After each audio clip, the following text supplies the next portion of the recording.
Georges Ifra, bonjour. Bonjour. On va continuer, là on s'est arrêté par cette rétrospective de l'apport de la culture et la civilisation arabo-musulmane en matière de sciences et pas seulement en matière d'art et de culture au reste de l'humanité.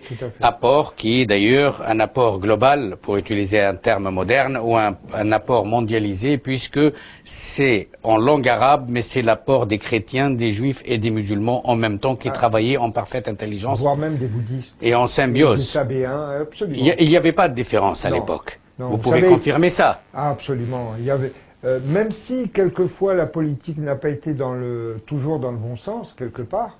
Ce sont peut-être des accidents de l'histoire, comme avec Al-Mouahidine en Andalousie. Oui, tout à fait. Voilà. Mais n'oublions pas quand même que la communauté scientifique se tenait la main de manière extraordinairement solidaire. Il n'y avait ni barrière ethnique, ni barrière religieuse. N'oubliez pas qu'Al-Jahiz, ni barrière culturelle. Al-Jahiz ou Ziriab étaient des Noirs, étaient d'origine africaine.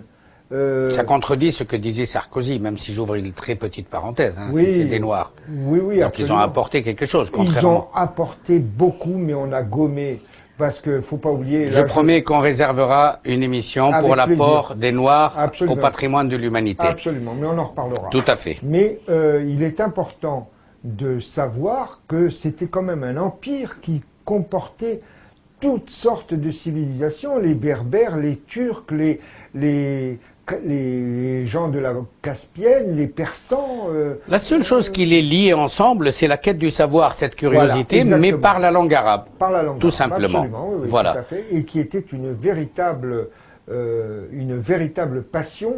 Je voudrais vous citer ce qu'a dit Al-Biruni, qui a vécu vers l'an 1000, et qui était un très grand encyclopédiste, médecin, pharmacien, tout ce que vous voulez.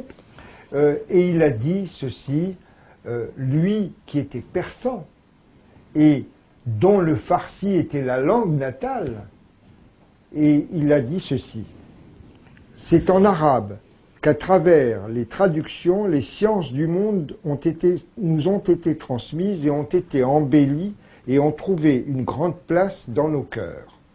La beauté de la langue arabe a circulé avec eux dans nos artères et dans nos veines. Et il a ajouté quelque part, c'est ça qui est amusant, c'est une anecdote, mais je lui laisse la responsabilité complète.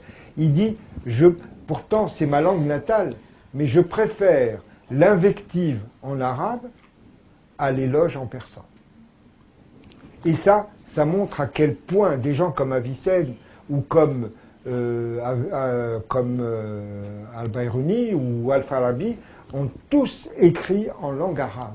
Alors, on va revenir à la fin de l'émission précédente parce qu'on était rattrapé par le temps. On allait parler de Copernic et de chiffres, de cryptologie. Oui. Et on n'a pas eu le temps. Je préfère que, si vous permettez, on revienne rapidement là-dessus et après on continue. Parce qu'il y a tellement de choses à dire, et tellement de choses importantes et passionnantes. Tellement de choses qu'on a oubliées.